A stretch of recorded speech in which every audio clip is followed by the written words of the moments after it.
Surat Al-Muzammil. Bismillahirrahmanirrahim. Sa ngalan ni Allah, ang pinakamahabagin, ang pinakamawain. Ya ayyuhal muzammil.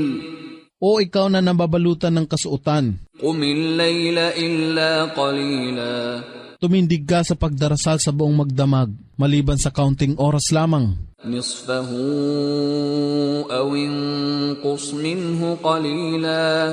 Sa kalahati nito ng magdamag, kung kulang pa rito. Aw zid alayhi wa rattilil Qur'ana tartila. O humigit pa rito, at iyong dalitin ang Quran ng malakas sa marahan at matimyas na pagbigkas. Inna sanulqi alayka qawlan thaqila. Katotohanang aming ipapanawag sa iyo ang isang matimbang na salita. Inna nashi'atal layli hiya ashaddu wata'an wa aqwamu qila. Katotohanan, ang pagbangon sa gabi ay siyang oras na napakahirap, datapat higit na mabisa na pakikipag-isa ng puso at dila, at higit na akma para sa pangunawa sa mga salita ni Allah. Inna laka fin nahari sabahan tawila. Katotohanan na sa iyo sa maghapon, sa buong araw, ang mahabang pagkakaabalahan. Wadhkur isma rabbika wa tabattal ilayhi tabtila. At lagi mong alalahanin at luwalhatiin ang pangalan ng iyong Panginoon. At ilaan mo ang iyong sarili sa Kanya ng may ganap na pagsusumakit. Rabbul mashriqi wal maghribi la ilaha illa huwa fattakhidhu wakila. Tanging siya lamang ang Panginoon ng silangan at kanluran. Wala nang iba pang Diyos na karapat-dapat pag-ukulan ng pagsamba maliban sa Kanya. Kaya't panaligan mo lamang siya bilang iyong wakil, tagapamahala ng iyong kapakanan. Wasbir ala ma yaquluna wahjurhum hajran jamila. At maging matyaga sa kanilang mga sinasabi at lumayo ka sa kanila sa mabuting paraan. Wadharni wal mukaththibina ulin na'mati wa mahhilhum qalila. At iyong hayaan na ako ang makitungo sa mga bulaan at sila na naghawak ng mga mabubuting bagay sa buhay at iyong bigyan sila ng palugit sa maigsing panahon. Inna ladayna ankalan wa jahima. Katotohanan na sa amin ang mga panggapos at nag-aalim po yung apoy. Wa ta'aman dha ghussatin wa 'adaban alima.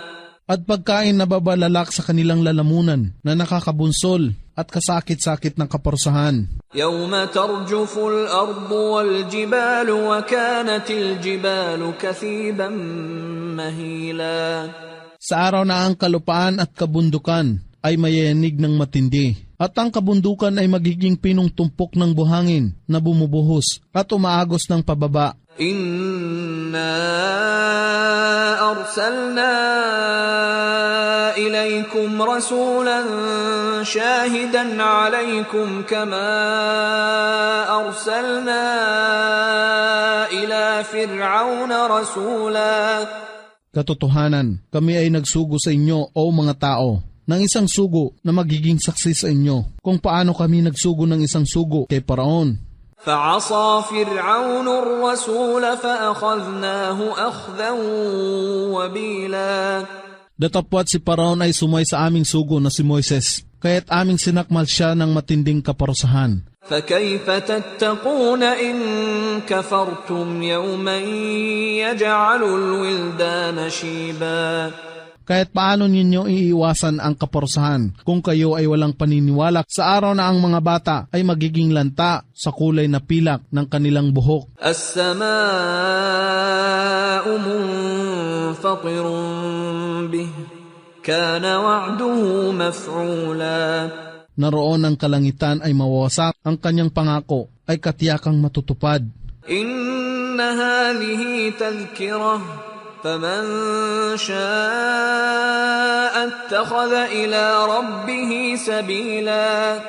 Katotohanan, ito ay isang paalaala lamang, kaya't sinuman ang magnais, hayaan siyang tumahak sa tuwid na landas patungo sa kanyang Panginoon.